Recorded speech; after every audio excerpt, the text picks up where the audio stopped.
میں انوکھا مرکز تحفظ دین. السلام علیکم ورحمۃ اللہ وبرکاتہ. بسم اللہ الرحمن الرحیم. لائے تشریف دنیا میں خیر الورات، لائے تشریف دنیا میں خیر الورات. حق و باطل ہوا آمنے سامنے، آمنے سامنے، آمنے سامنے. کفریت شرم سے منہ چھپانے لگی، آ گئے مصطفیٰ آمنے سامنے، آمنے سامنے. چاند سے خوب تر رخ مصطفیٰ، ان کو دیکھا تو یہ عائشہ نے کہا. چاند سے خوب تر رخ مصطفیٰ، ان کو دیکھا تو یہ عائشہ نے کہا. پھیکی پھیکی سی لگتی تھی اس کی ضیا، پھیکی پھیکی سی لگتی تھی اس کی ضیا.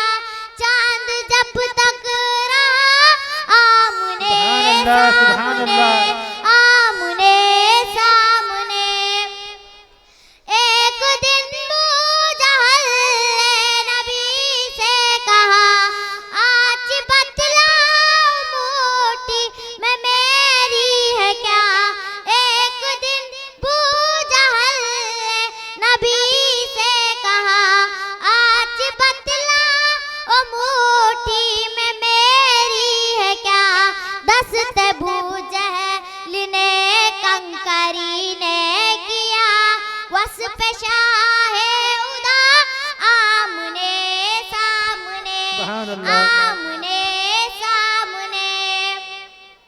ایک دن جب عمر نے ارادہ کیا قتل کا، جب عمر نے ارادہ کیا. ایک دن جب عمر نے ارادہ کیا قتل کا، جب عمر نے ارادہ کیا.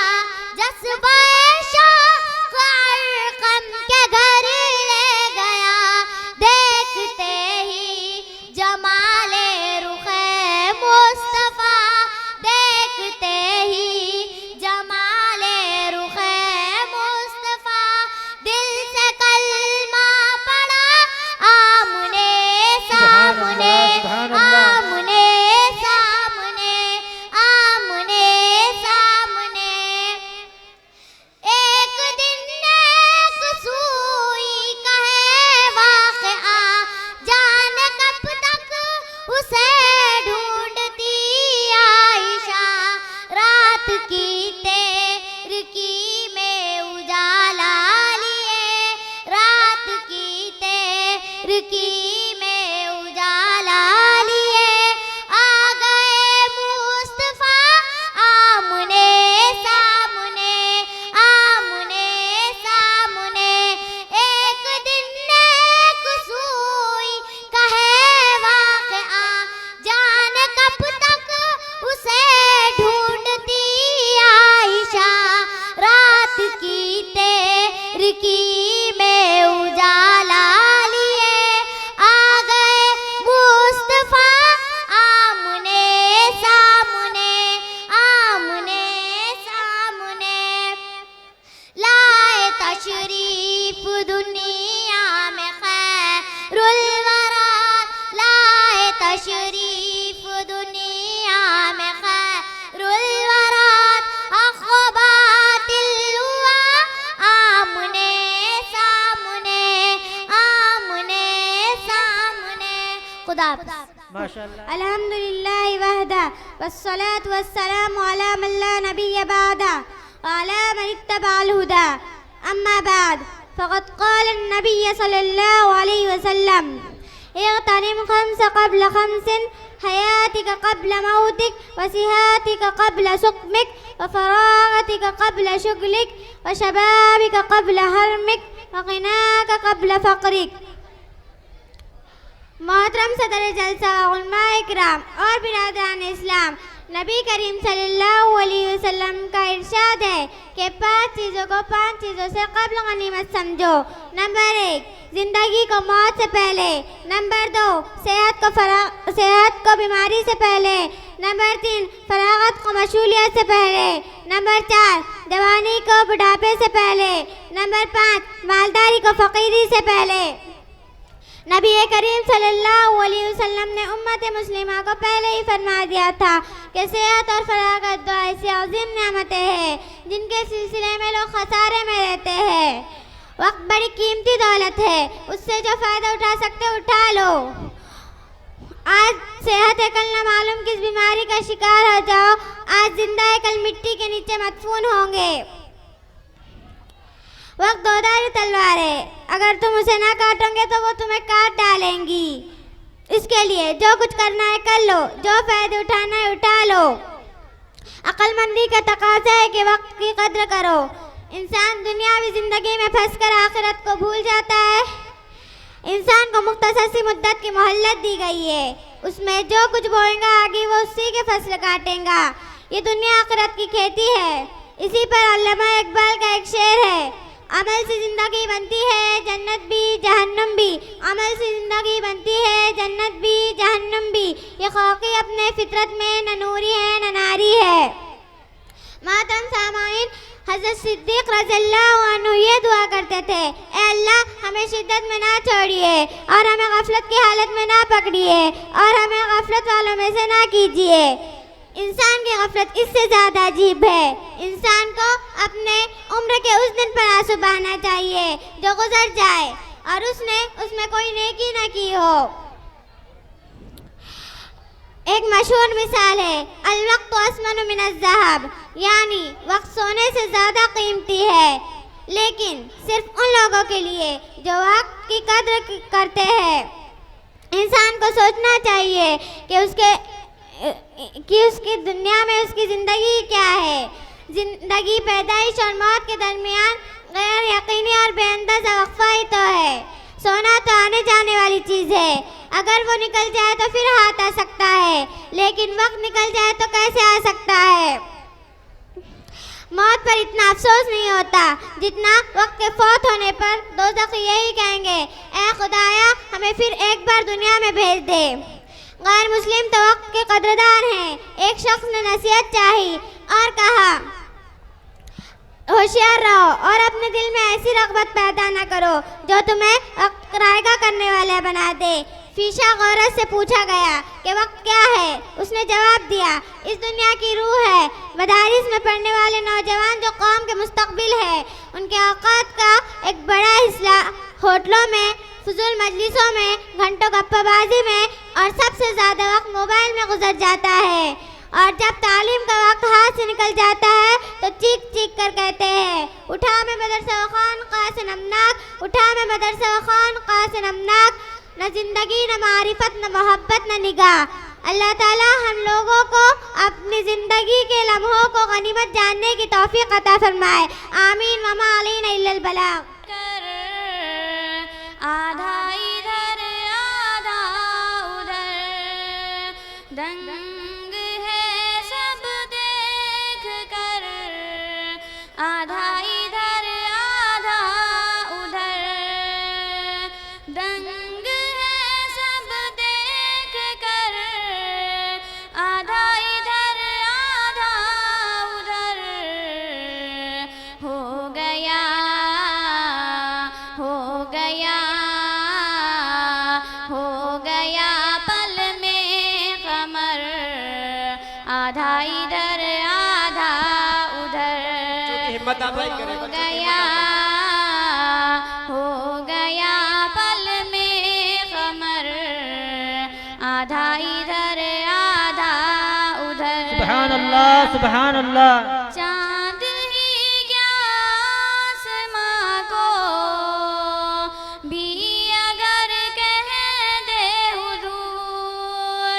چاند ہی کیا آسماں کو